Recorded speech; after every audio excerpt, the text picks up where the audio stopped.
I'll only burn those that will be burned, and those that are not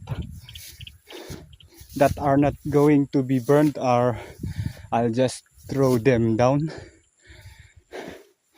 Yeah, I'll just throw them down because I need to plant crops in it. So that this would be my last vlog on going to garden.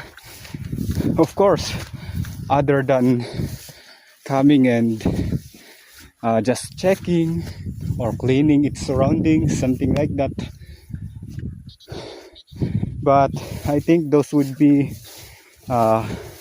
later on, after I think 2 to 3 months. Yeah.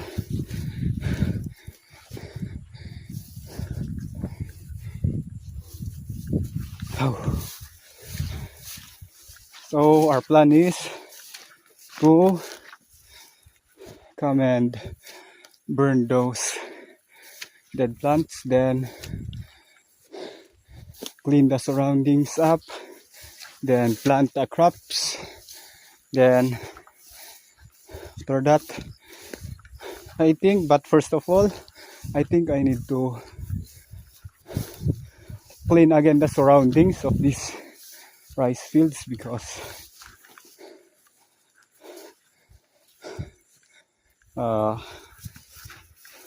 there are many pests living in those plants.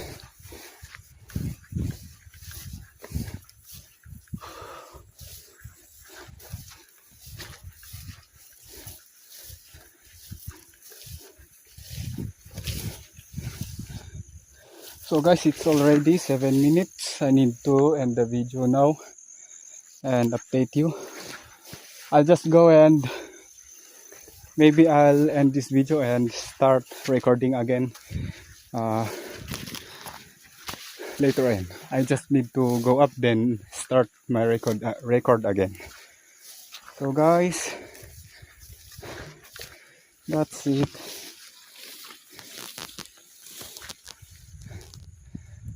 I don't know if